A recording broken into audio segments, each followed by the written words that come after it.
Okay, okay, understood. Understood. Do you take them every day, all the time? Yeah, every day. All right. So here's the thing about high blood pressure.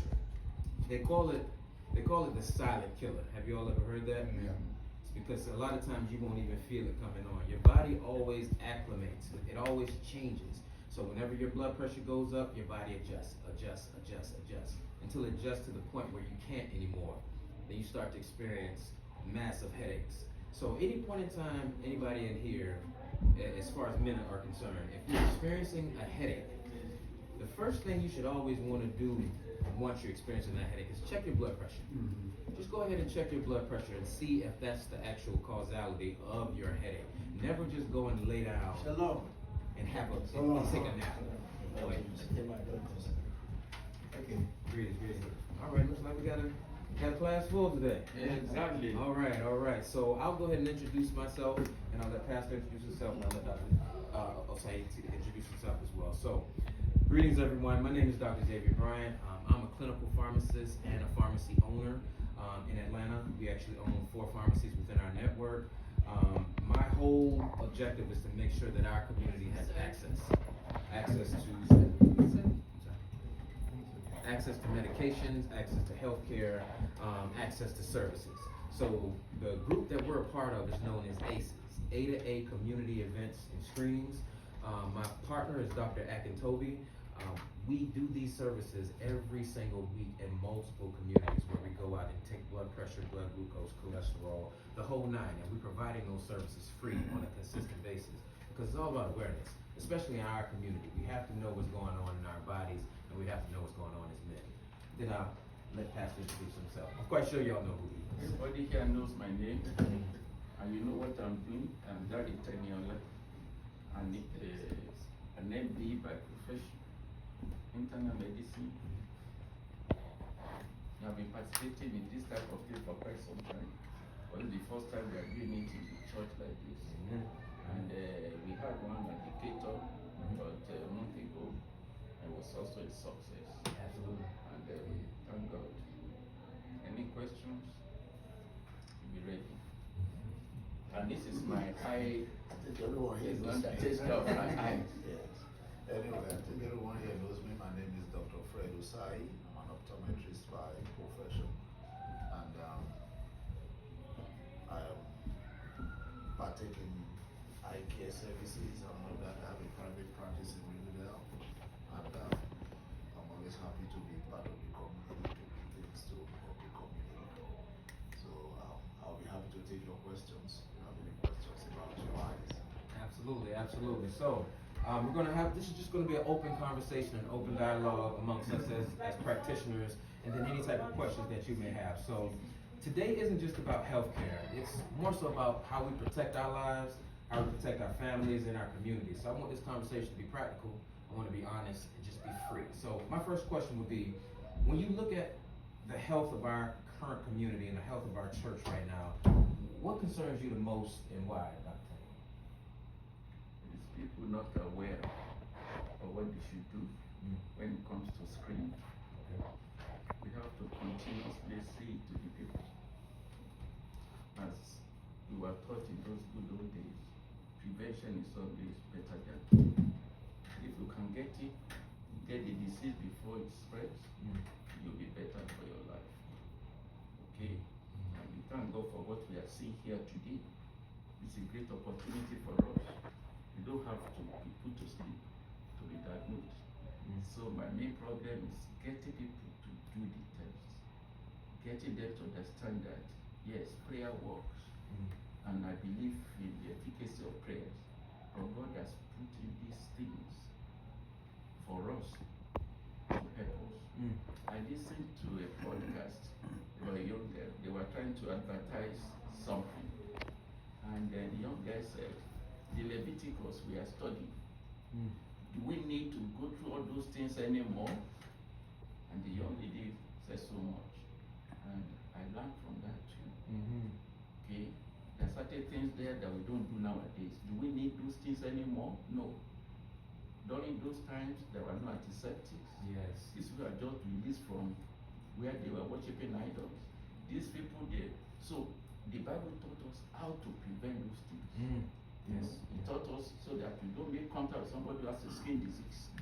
But nowadays we have masks. Yes. We have things you can put on your body. I could see why God put those things there now, better than before. When we just read it as the church, people don't know the significance. But now it's better. Understood. Can I call you Dr. O? Yeah, that's fine. Okay. So when you look at our community, from a optometrist point of view and just overall, what do you see? Well, what I see is our attitude towards prevention. We don't take preventive measures. Most of the time, people wait until there's a problem. And by the time you know there's a problem, it's already gone too far. So, particularly when it comes to the eye, prevention is very, very important. Just that one yearly eye exam can detect a lot of things that you can start to watch. But when you don't know that these things are going on, you are not able to watch them. You just think everything is fine. Notable among us, again, I'm not say us, I mean, notable among Africans, is this condition called glaucoma. Yes, sir. Glaucoma. That is a killer. A lot of people have it, they don't know they have it. And glaucoma is not going to cause you pain, it's not going to cause your eyes to be red, it's not going to cause you not to see, but you gradually going blind without even knowing it. Right. By the time you know something is wrong, your vision is gone. And whatever has been lost cannot be get back. So I think that is the greatest problem that we have as a community. And glaucoma is a black man's disease, unfortunately. Just like macular degeneration is a white man's disease.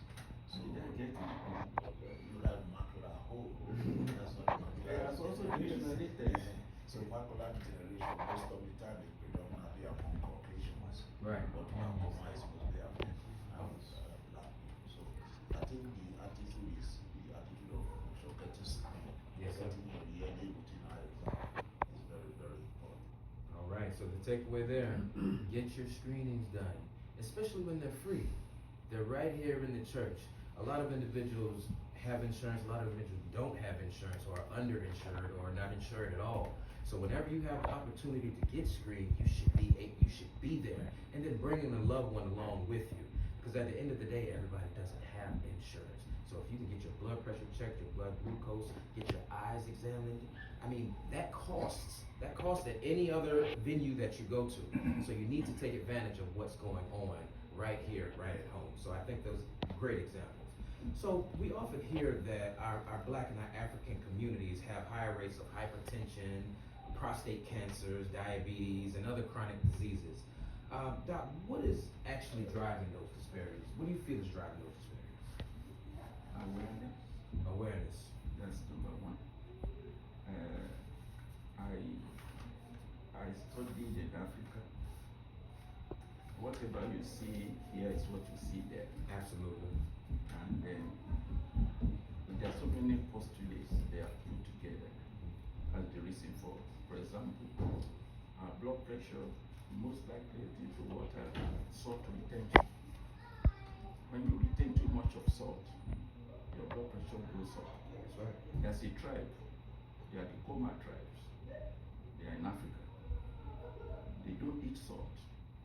Their blood pressure was never high. They could not discover a single elevated blood pressure amongst them. So we can say that salt intake. And if you look at it, we eat too much salt in Africa. Everything you do, you add salt. Everything you do, you add salt. So that's one of those things. Two is for colon, we have a lot of them. They don't have the screening procedure.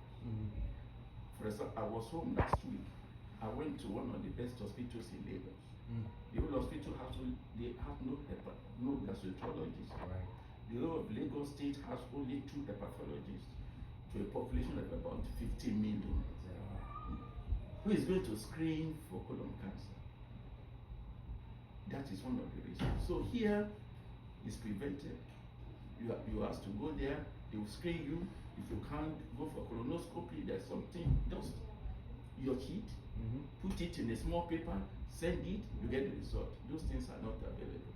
And in our community here, we don't want to do it. That's a problem. They are scared.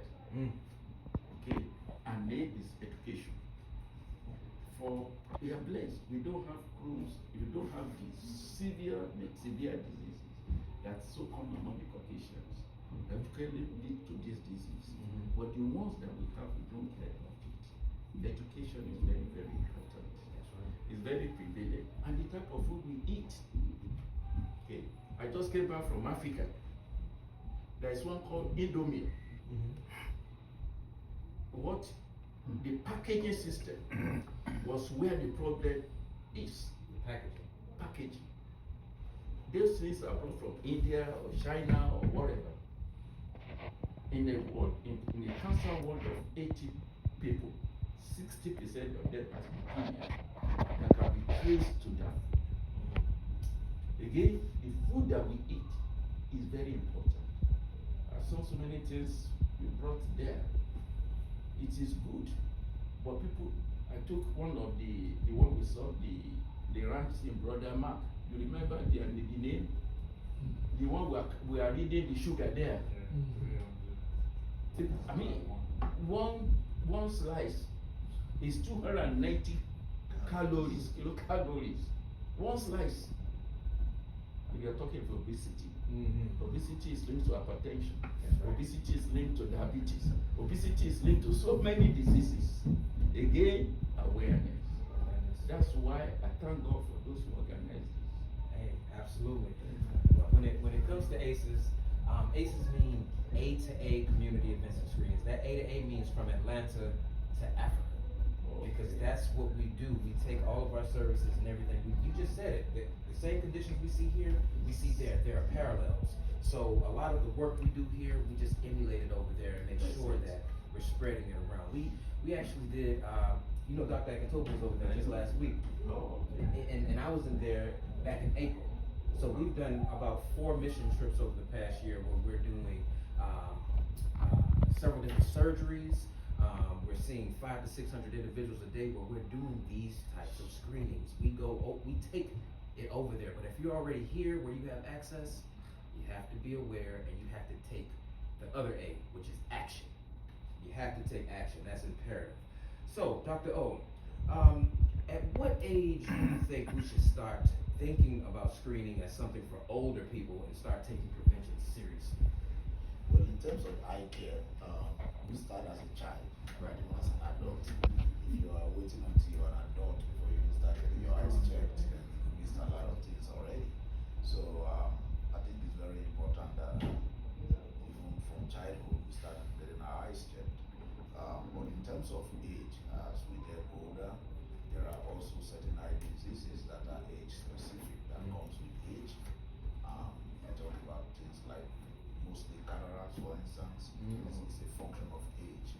So if we all live long enough, it's a condition that everybody will have. It's not a disease per se.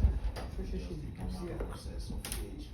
So if we all David, those kids.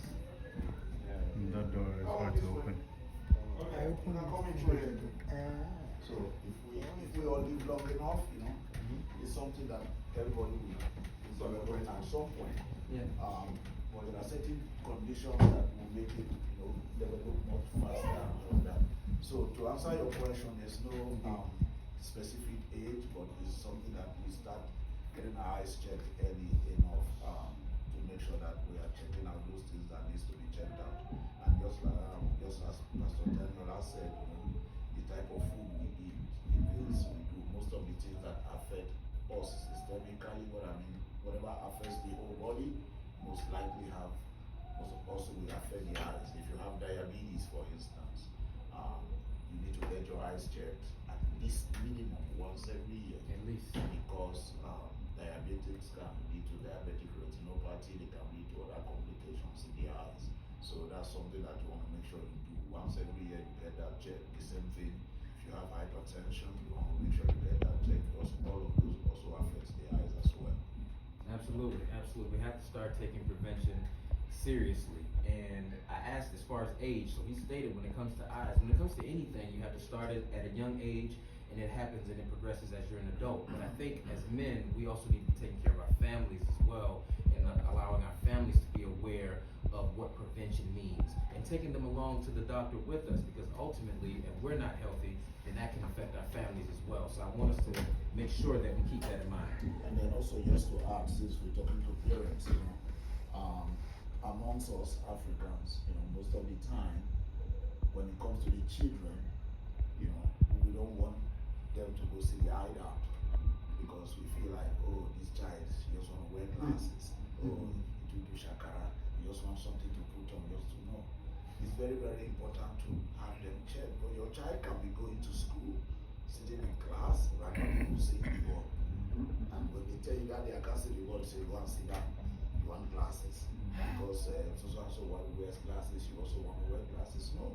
Just take the child, let the child get checked. The child will be correct, they will not be saying. You don't need to say you want them to have all A's. How they gonna have the A's if they can't see the ball? So That's true. I just want to use myself as an example. My daughter, when we came from Nigeria, she didn't tell us she couldn't see the blackboard. But we just found out that she was moving closer and closer and closer to the front. And then one day, we just asked her to read something, she couldn't read it. And then we had to take her, here is compulsory. They gave her a small note from school, get eye check. And we went there, she came back with the glasses. Although we had no money, no insurance, we had to cough it out. So what we are seeing is that it is important. We were taught that the eye is the gateway to your head. It's a gateway. That's the slogan in those days. That when whatever is happening to you, you can see it through your eyes. As my brother has said, we can go on and on about that. Don't take anything for granted. Absolutely. Yes. I think based on everything that you have said concerning resting is more important. Okay? Most men don't rest. Right. Yes, we are breadwinners, no doubt. But you have to have some time for yourself. Certainly. Resting is very, very important. This how you are talking about. If you don't give it any rest, what do you think is going to happen? Just hearing at light 24 hours, it's going to be tired also. This eye, I remember one time, I couldn't see through this eye. Thank God I have insurance. I have to go to the ophthalmologist and they look at it and they say, because I couldn't see at all. But this one was okay. What did they do? They removed everything and they put something. Yes, now it's so clear, you can see. They When remove, what did they remove? They remove your eyes. No. Technical question. They changed it. They just changed it. They washed it. They took it out.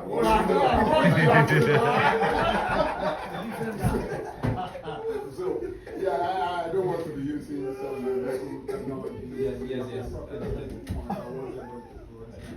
So they removed it. But fortunately, this one is perfect. That's all. That's something I could not understand. Yeah. One is good, the other one is bad. So, like you said, we have to. And two, this one right here, I want to tell you, the radiation that comes from this, many people get it. I don't care. Anytime they do this, they find out. You feel something here after a while. Because the radiation here EMF.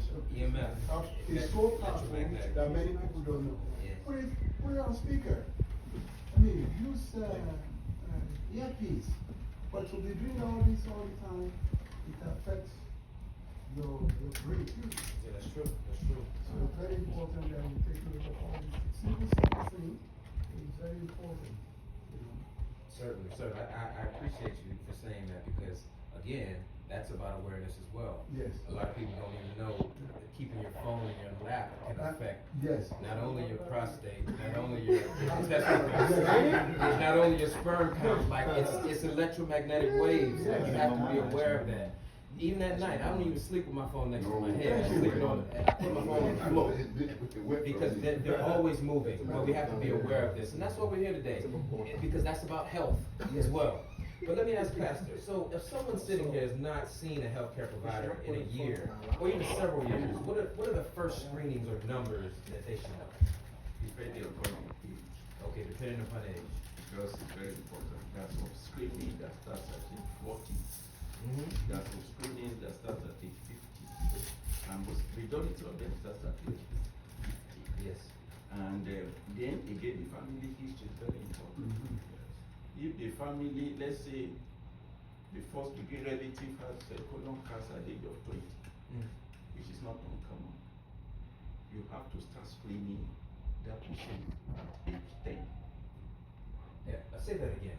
If any member of your family has colon cancer below the age of 40, let's use that, means that something is wrong. Something is absolutely wrong. And therefore, if other, especially first degree relative, or even second degree relative, once it's going on that way, there's a genetic something that is going on. So you have to start screening 10 years before that age. Then you'll be able to pick it up. Otherwise, you have no families of colon cancer, anything. Again, it's different from the black and the white. Understand that? Yes. We start earlier, and our own is more serious than the white one, More aggressive. more aggressive. I've seen 50-year-old developing stage 4 colon cancer and dying without knowing. Okay, and Africa or here among the black, you don't want anybody to know what is going on with you. Yeah. Yeah. You want to keep it to yourself. Right. That's why you say, oh, he died after a brief illness. It's not a brief illness. It's you not talking to people about it. That's right. And that's common. Why is that so common, that men keep that information to themselves? You see, Machoism. Pride. Exactly. Ego. Yes. Ego. Right. it is so difficult. You care for others, you forget yourself. We noted that. Female ward are always full.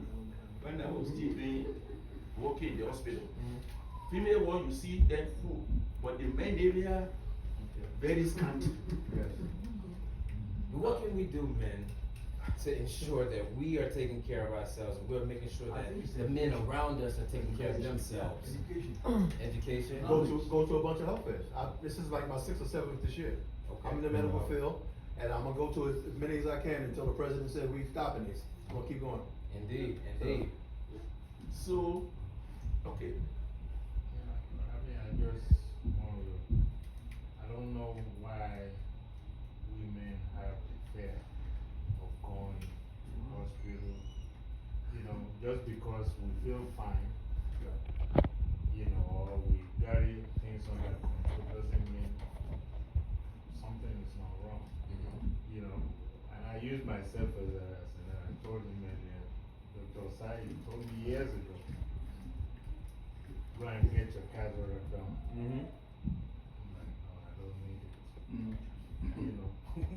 And slowly, I can't even screen in the church to sing, I can't see it, even with my glasses, until I went for, now the surgery, so we need, women, any little thing they go. They're gonna go. So we also need to do the same, Right. Okay. Yes, sir? Yeah, I think one of the things we have to do, we have to encourage each other. I think that part of encouragement, encouraging our brothers who are men to go check their health is missing. Why did I say that? Because, I'm looking at my own life. I cannot remember when a fellow brother or a friend walked to me and asked me that when was the last time you visited the hospital? That's a good question. Yeah. But with women, they do that. Immediately they start having that signal. They have friends.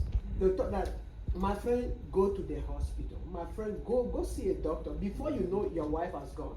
and you agree with me, most men have insurance. Yeah. And some of the time, our jobs, we have like eye screening. I have a free an insurance that is supposed to pay the bill. Did you go? I was there with him for the last screening. He discovered that I knew that I have a 100% side because I will see a little writing all the way. When I'm driving, I'll read it. My wife is like, "Wow, you have an excellent eye." But I still have something developing inside me I didn't know until he told me. So it is very important. I have a very good vision. I can see like an eagle, but there is something hiding behind. I didn't know. I So- appreciate you saying that. So, Yeah. So Dr. O, I have a question to piggyback off. Yeah. Now, a lot of men, well, a lot of individuals, they're afraid to get glasses. As a matter of fact, my optometrist or my ophthalmologist told me to not wear glasses at first. He was like, the moment you start wearing them, you're going to need them. So can you tell us a little bit about that the mechanics of the eye and why once you start wearing glasses, you're absolutely going to need them afterwards? Very good. Now, usually, especially, in kids, it starts from childhood. All right. The eyes normally have a period of development, from infancy to about 12, 15, teenage age. The eyes is still developing. So sometimes there are some cases we will see, we're like, okay, it's very mild, just leave it alone. As you grow, you may not need it anymore. So just watch. There are cases that we watch, and there are cases that we say, okay, go ahead and start wearing the glasses. Now, the misconception is this: people look at glasses. Glasses is not a medication. Glasses is not a treatment. Glasses is not going to cure your eye problem. Glasses is what we call an optical aid. It's an aid to help you to see. And the way I normally describe it is like a woman wearing a high heel shoe. You put on the high heel shoe, it makes you taller, but it doesn't change your height.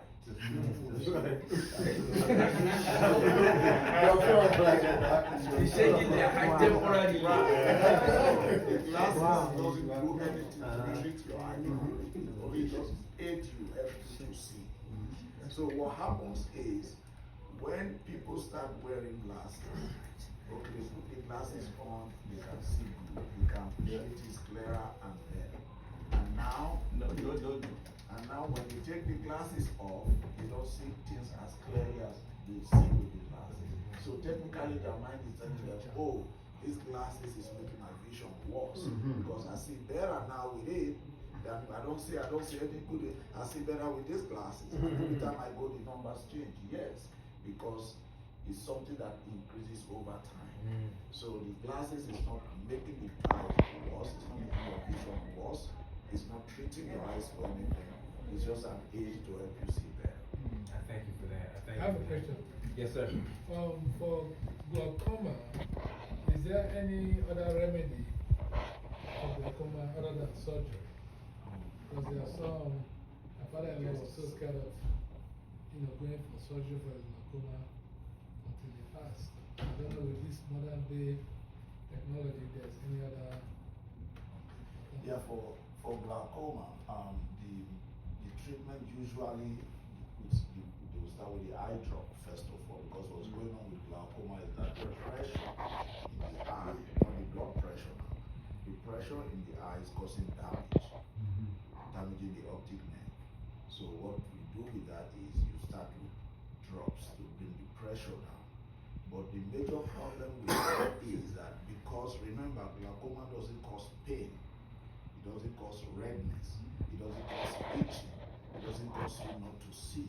So because there is no pain, no associated symptoms, people mostly forget to put the drops in the eyes. So they use it here and there, so when they remember they put, sometimes they go 3-4 days, they forget before they put it in again.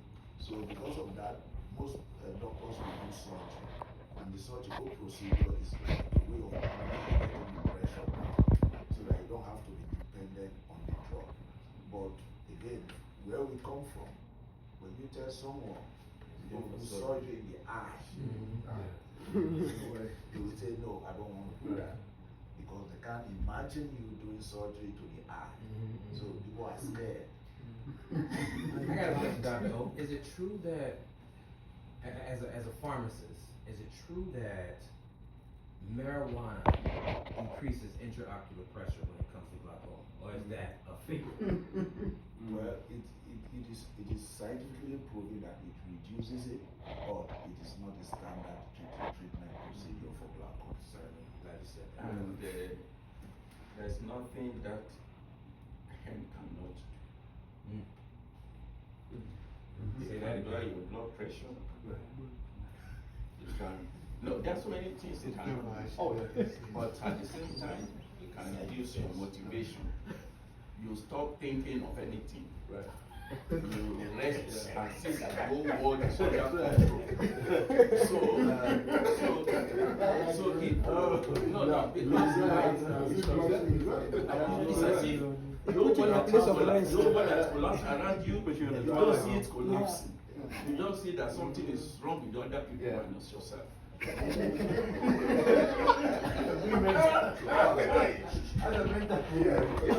That's what it does. Great. I'm sorry I came late, but I was over there networking. Ron Johnson, a pharmacist too. I know Dr. Bryant a couple of years ago. As far as the glaucoma medication, most of those eye drops are given at night. So there really shouldn't be no excuse for somebody who has been diagnosed with glaucoma to use those drops. And like there's one medication there's a couple of them that refrigerated. Take it out before and then put it back in the refrigerator when you wake up in the morning. And then another thing is that as being African American or African, I could say, it's a stereotype.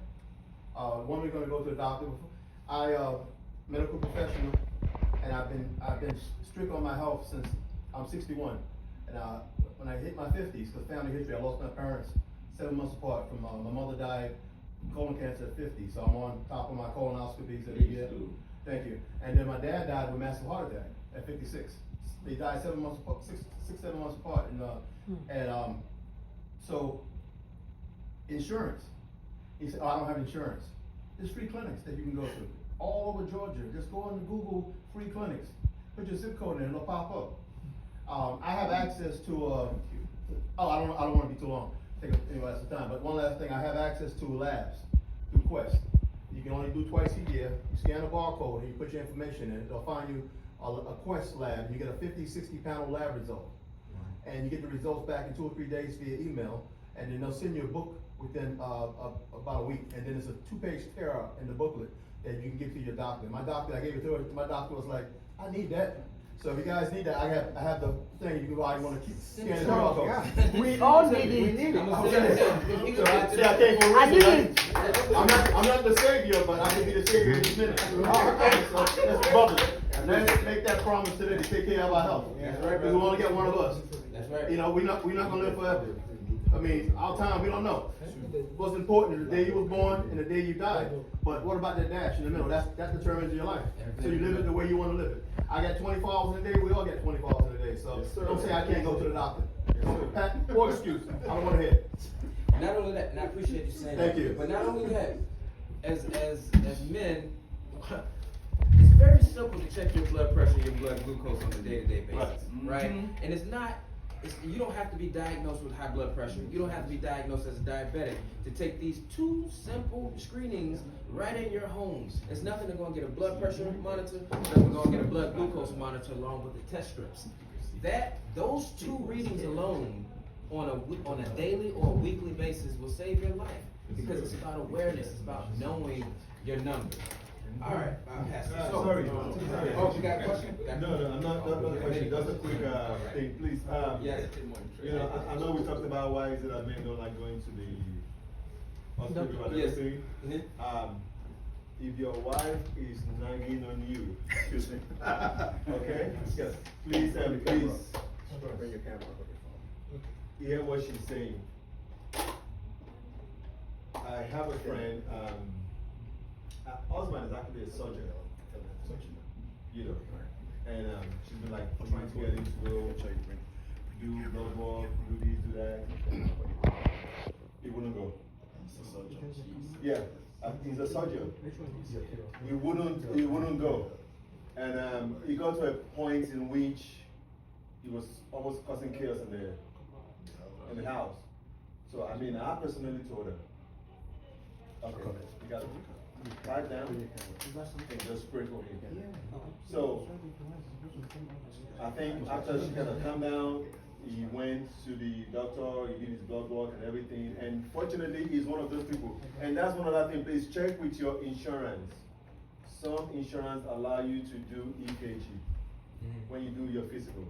Yeah. Some insurance allow you, it's part of your physical. Some don't, some do. So he did his EKG and they were like, sir, looks like you had a mini heart attack within the past year. He was like, huh? Right.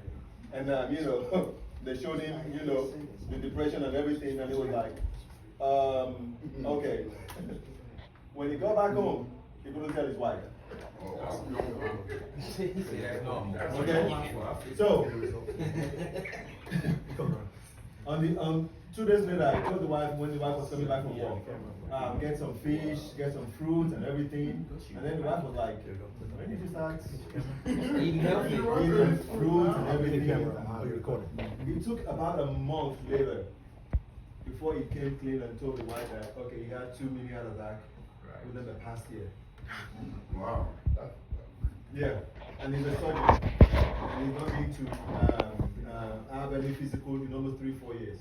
You know, that's Free. So which means he could have passed away. So we have, and I appreciate you bringing up these points. We have to take care of ourselves individually, and we have to take care of ourselves collectively. So as men, we have to make sure that once we leave this room today, we're inspiring not only ourselves, but another man to go and take care of himself as well. We have to make that pact for ourselves and for our community.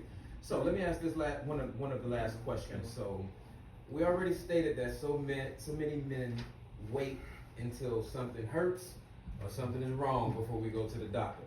So my question to the panel, how much of our health is determined at the doctor's office, and how much is determined by what we do at home, at work, at church, and in our neighborhoods? It's loaded. Yeah. That's a loaded question.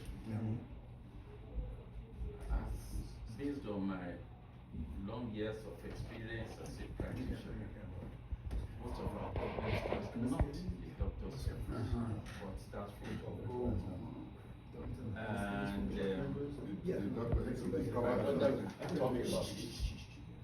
have a colleague in Houston. The wife died of stage 4. The wife was diagnosed with stage 4 colon cancer, of breast cancer. I said, how can your wife have stage 4 breast cancer and you did not know, and you are a doctor? No communication.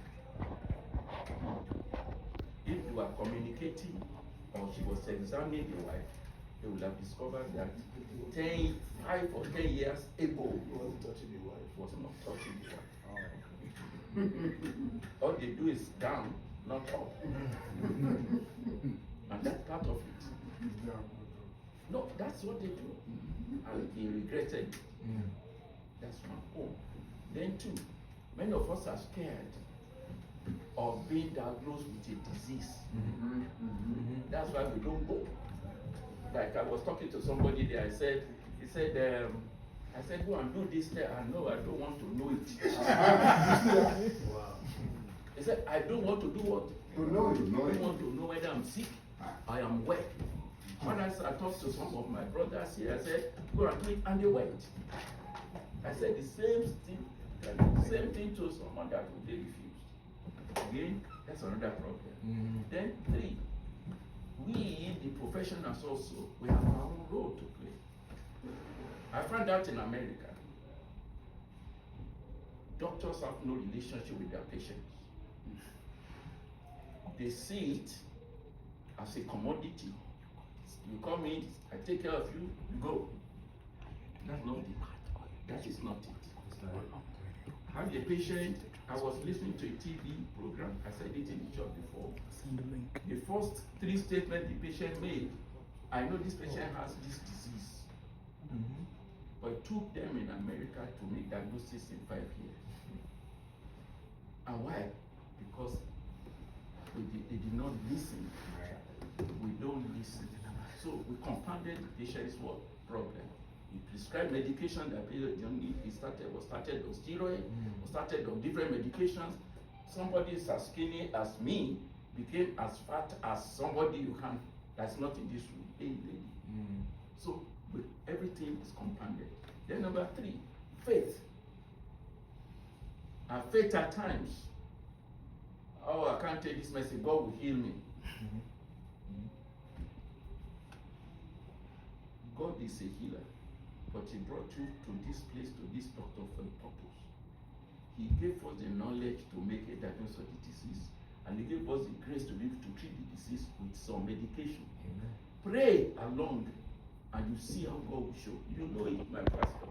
You have heard about my father. I'm sure he has called you. We prayed, but he did the needful, and God answered prayer. Our people should not close their eyes to medical treatment. That also affects the outcome of what is happening to us in many situations. And then, what other part of it that I've not touched? Because you have the questions are too many ones. Yeah. What we do at home, how we live. Right. Yeah, it's like diet we are talking about. Like diet we're talking about. Whatever you are eating in that house, it's a reflection, you will get it. When I came in, I didn't eat my breakfast. I came in, I ate the big bunk. I only take my coffee 1 glass a day. And for your information, coffee is good for your health. It takes care of so many things. Use the other coffee. Yes, not for you. When I came in, my blood sugar was Caffeinated or decaf, it doesn't matter. and then when I ate, it went up. Now it's back to normal. Because I'm diabetic, that's how I monitor it. If you are diabetic, it's free. You got a Libre? Yes, Okay. I have liver 3. So I can look at myself. It's not time for me to eat, I won't eat. But then it is time, I will eat. So we have so many things that God has provided for us in America. Those of us here, they don't have that advantage in Africa. Okay? And then diet is important, what you eat. And stop eating the refined food as men. Don't let us say we'll grab this bread and walk away. It's not the best food for you. Can you define refined food for us? Oh my God, most of the things you see in America, they are refined. And I was telling, I said those things will not be sold in certain places. All those are small shops where you see, where we all go. You don't see anything organic there. The organic ones, where they are expensive. Many of us will opt for the cheap ones. The cheap ones is not the same thing as the organic. When I go to buy egg, I buy free range. Not even raised in the cage. Yes. Not filled with antibiotics. Not filled with steroids. I just say free range. When you buy 18 of the one enclosed for $4, the organic free range will be going for $6, $8. We might say, where is the same egg? No. So what you eat, all of us might not be able to afford that, but even if you can afford it, anytime you can afford, get the good one. And then even this one we are taking, apple. You know, there's organic apple. There's ordinary apple. Ordinary apple goes for $5.99 for about 8 or 9 or 10. Whereas the organic ones might be only 6. It goes for $8, $9. But it's better. So just to piggyback off of that, so have you all? A lot of people are. We're talking about organic foods, right? Yes. Organic foods are more expensive. But when the last time y'all priced cancer? Because cancer is very expensive.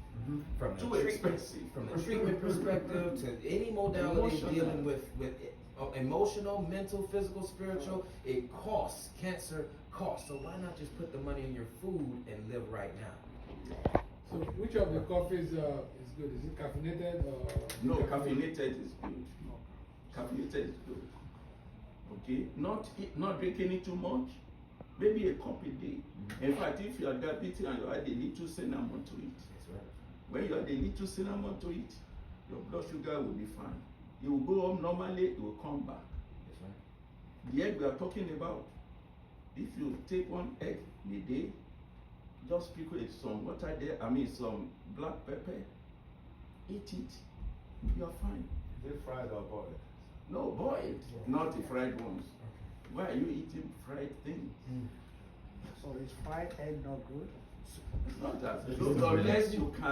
Unless you can make it scrambled. You added something. Unless you can scramble it with pepper, tomato, Yeah. everything, scramble like that. Again, now you have fryers, air fryers. So when you air fry it, oh my goodness, it's better than putting your No oil waste. there again. Unless, again, you can use a highly expensive olive oil. Yes. Again, it's expensive. The good things are what? Expensive. So tea has caffeine as well. Can you drink that Yeah, instead you of can have coffee? tea. So it doesn't have to be coffee. It can be Well, tea. the one I know that is good is, I know there was time I stopped drinking it for about almost a year. But I started. raw. Eh? Drink No, you can drink it raw if you want, but I told you if you add a little cinnamon, it will be okay. So the caffeine is not carcinogenic, or the caffeine in coffee is not harmful, or? No, one thing I know so much about coffee because I did the research on that as a young medical student, and I know what caffeine does to your body. I know what it can do. It's not the caffeine that is working. It's what is doing with the enzymes in your system. I won't go into that. There are certain things because cyclic AMP that is what it activates, and that is what the beginning of transportation of food from your stomach to your body. That thing must be there, and this thing activates it. So you burn fat. You burn fat faster than somebody who doesn't drink caffeine. So what you're saying, caffeine is good for human health, period. Yes, it's good. In That's all why God areas, made it there's no possible. disadvantage. Not for me. There's no disadvantage for caffeine. Anything in life has disadvantages if you do it in excess. Everything, Everybody is different too. yeah, and your body is also different. Yes. I might not be able to metabolize caffeine like Okay. women now. They can't metabolize alcohol. If a woman drinks one beer, she might get intoxicated. A man can drink 6 and don't feel it. But there are Because some men that drink more than men. Then because but to find out that when you look at those men, at those women, you will see certain differences in their life. True enough. True enough. You can see it if you can perceive it. Okay? But a man, if that woman was a man, he would be drinking 12. Go ahead and ask your question. You see, I'm glad that you venture into nutrition. Nutrition is so important. I used to have a nutritional store, so I know what I'm talking about. And I study more of this. In fact, that is when we first started with my brother Abera here, you remember when we used to go to a farmer's market and buy things? Because you can change everything that is happening in your body by changing your diet. That's true. Believe me, your diet causes most of the problem that we have. Then, what time do you eat? Do you eat late? If you eat late, expect diseases in your body because you can't digest your food at night. Okay? So, and it's very important, and most Africans eat solid food. Can you imagine? At night, around 10, 11, you still eating solid food. No, sir. In Africa, we don't eat late. Our parents eat around And it's 5, 6, 5. An average home in America, in Nigeria, takes their dinner around 5. Yes. We don't know. I had no idea in those days, but now I understood it. One moment, please. That it's time for us to change. Yeah. Now, Oh, okay. Oh, You look, know, we're the getting women. good. The conversation's getting good. Sorry, I just want to introduce the commissioner to you for this area, District 1, and this is our senior pastor. Hi. How are I you? know, You are tell me welcome, about- man. They have changed, huh? Yeah, The one I knew. Yes, she's the chairwoman now. Yeah. Oh, Hi. how are you? You are welcome. Elena Reese, good to meet Dari, you. tell me about it. Hello, Nice hello. to meet This you. is a men's space. Thank Yes. you all for allowing me to come in and yes. say hello and interrupt, and I'll let you all get back to it. But I'm the District 1 Commissioner here in Clayton County, so I represent this area in Ellenwood, Forest Park, Rex, Morrow, and Lake City. So thank you all for having me come out here today, and I look forward to coming back for our worship service, and we're working on the date. Thank you, man. Thank you. Thank you. Take care. All right. The reason why I'm saying Yeah. Gentlemen, we only got 60 minutes more. We actually only got like 10 minutes. the reason why I'm saying what I'm saying is because I know what I'm talking about. Eat more greens. In fact, if you take today, you eat more grains than anything else, it will flush your system. In fact, you will start seeing it when you do the cycle, when you download. You will see it.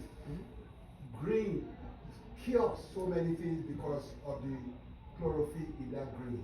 It cures your system. So it's very, and not only kale is good for you, spinach is good for you. Buy organic one. Don't buy the one that they spray.